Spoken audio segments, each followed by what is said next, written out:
Ladies and gentlemen, the country is bleeding. As I go on air, Kibera is bleeding. Kibra is burning. What happened is that a number of Nubians started fire near, I think, AIC Church, near Olympic. And we have two groups fighting. And this happened after the journalists left. Guys with crude weapons are fighting each other. Fire everywhere. Everybody is crying. Children are crying. Women are wailing. The birds are crying. You can hear them crying outside. Even the frogs are crying. Human beings are crying. The nation is bleeding. It started by goons attacking the northern farm of Uhuru Kenyatta in the eastern part of Nairobi, just around Kamakis in Ruiru. Thugs in their numbers, about 2,000, invaded the farm, broke into the farm, took about 1,800 sheep, sold them, butchered them, killed others. They also used power saws to cut blue gum trees. They shared timbers. They ferried the timbers. And they also burned the land. In the evening, they burned the whole of Northern Farm. They also destroyed some buildings. And when this was happening,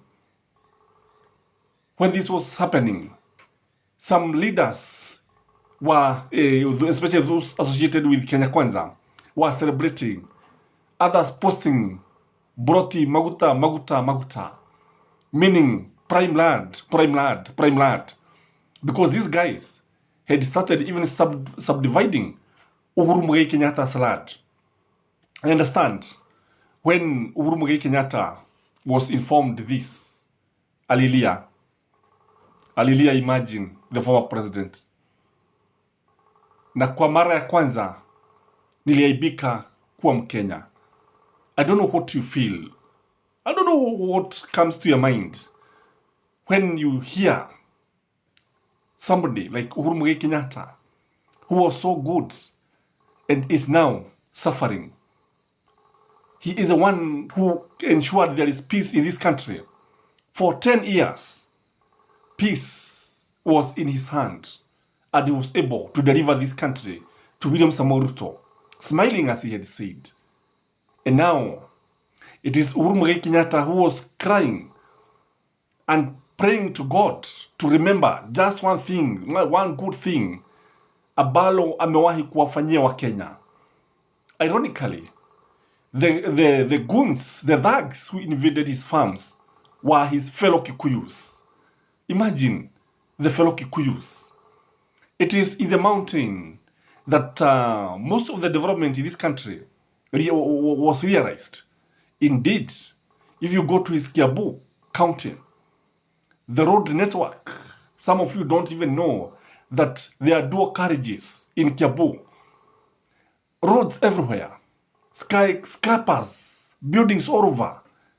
And I don't think there will be any other president in the foreseeable future who will come and help the people of Kiambu. Indeed, it is sad. It is sad to see that the leading guys who are persecuting this man, the person who is leading comes from these places. Because this is the work of the Kikuyus. Because you could hear the language of the goons. They were speaking in mother tongue. The funny thing, the police service, which pride itself of utumishi kwa wote, was nowhere to be seen. Even now, in Kibra, as Kibra burns, they are nowhere to be seen. Because all said and done, hao ni watu wa Raila ambao wanaumia. Hao ni watu wa Raila ambao wanazozana.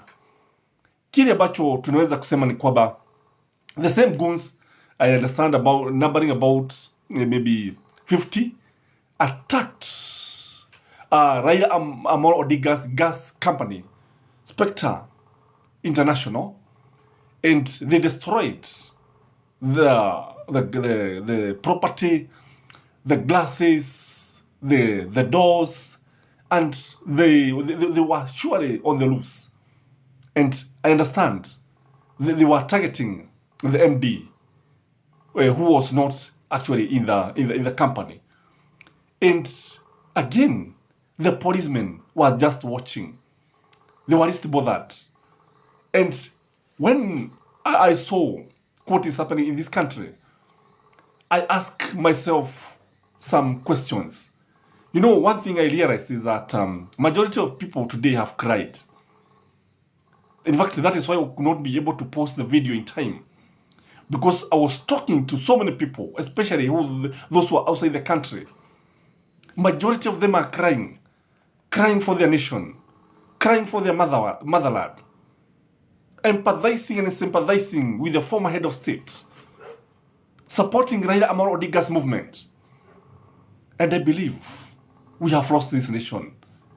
And one of the questions, because I want to put it clearly what many people think about what is happening in this country, the government itself has started a class war in this country. It's just a matter of time before now the people who live in slums, who are landless, before they start invading the lands owned by the rich and subdividing the land so that they can also own land. What happened in Zimbabwe when the Africans invaded the white settlers, when they invaded the white farms, is going to be replicated here in Kenya. It is very clear, all signs are very clear that this is also going to be replicated here. And when the country of Zimbabwe, when this happened in Zimbabwe, Zimbabwe has never been the same again. Zimbabwe has never returned to its former glory. Remember, it was the African grain basket. It was admired by many people. We all admired Zimbabwe. Today, it is just a pale shadow of its former good self. The dogs are barking because of what is happening in this nation. The crickets are crying. Everybody is crying, including animals. The cats are meowing. And I don't know what is happening. Because if you've been watching my videos, the whole of last week, there's a message that I've been repeating. That this week is likely to change the trajectory of this nation. And I believe what has started in this country, because I believe the government has a hand in whatever is happening in the Northland. The government has a hand in the insecurity and instability of this nation. And what this government started, it may not be able to contain. We may have lost the country today. We could have lost this country today. It has gone. This country could never be the same again. Attacking private property, invading private property, stealing during broad daylight as police watch. I can tell you, it is not Uhuru Kenyatta who owns large tracts of land alone. A majority of Kenyans who are leaders in this nation owns huge tract of lands, including William Samuel Ruto, Rigathi Gachagua, Akina Dede Nyoro. They own huge tract of lands. And I also understand even some guys in the military owns huge tracts of land. And I don't think that people are going to accept this kind of situation. A situation of lawlessness, a situation of laissez-faire, let people do what they want. It is not something that can be accepted in this country. Again, whoever was doing this, because it is very clear that this is something that was planned and coordinated. The attack of the Northlands and the Spectre East Africa gas company owned by Raila Odinga's family is something that was well coordinated, well organized, very well planned with the military precision. And I tell you, the aim is to cause maximum pain to Uhuru Kenyatta and Raila Amolo Odinga. But in the process, you have started a fire. Whoever did this has started a fire that will be so hard to put off.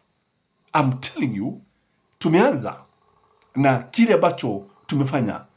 Tumeanza na inaweza kuwa vigumu sana kuweza kurudisha nchi hii, kurejesha mahali ambapo iliachiwa na mstaafu Uhuru Muigai Kenyatta. Again, when you look at what is happening here, we see the government trying to provoke Uhuru Muigai Kenyatta. Uhuru Muigai Kenyatta is not talking, other than the weeping that he wept. I understand he wept. Other than that, he has not uttered a word. Somebody said, be very much afraid of a man who is calm at the height of a crisis. In a crisis, when you see a man being very cool, not uttering a word, the man can be lethal. I tell you, Uhuru Muigai Kenyatta has not uttered a word. The pain has been inflicted on the Kenyatta's family. The pain has been inflicted on Raila Amolo Odinga's family. And what we have now is anarchy. The anarchy that is being witnessed in this country is on another level.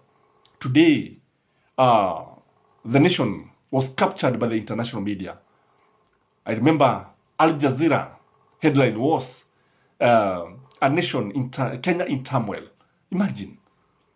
And they were talking about how goons have invaded the former head of state farm and opposition leader gas company.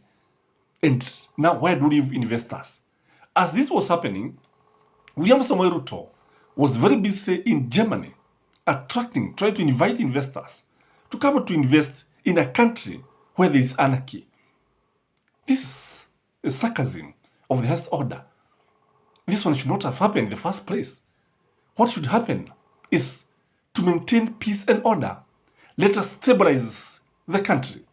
Let us secure peace, which has become very elusive in this country. If what we are seeing is something that will be repeated in this country, I can tell you, we have lost this country. Kenya is on fire. Tumepoteza nchi hii. Nchi hii imepotea kabisa. And I pity my brethren, Kikuyus, at the way they have been attacking their own. Uhuru Muigai Kenyatta, the son of the mountain, who has not offended you in any way. I pity the Kikuyus. They are eating their own. Hata fisi hawezi kumla mwanawe. Fisi hata awe na njaa kiasi gani hawezi kula mwana wake. Mtoto wake atabaki tu mtoto wake. Hata awe fisi awe na njaa namna gani, hata awe na hasira namna gani. Why should we attack our own? Why should goons attack their own? Why? Why? And I'm asking why with capital letters. It is not in order. It is not godly. Cutting trees ni kumdhihaki Mwenyezi Mungu. Kuwa wanyama, mbuzi, kondoo, kuwaua bila hatia, because some of them were so shocked and they lost their lives. And you could see some four vehicles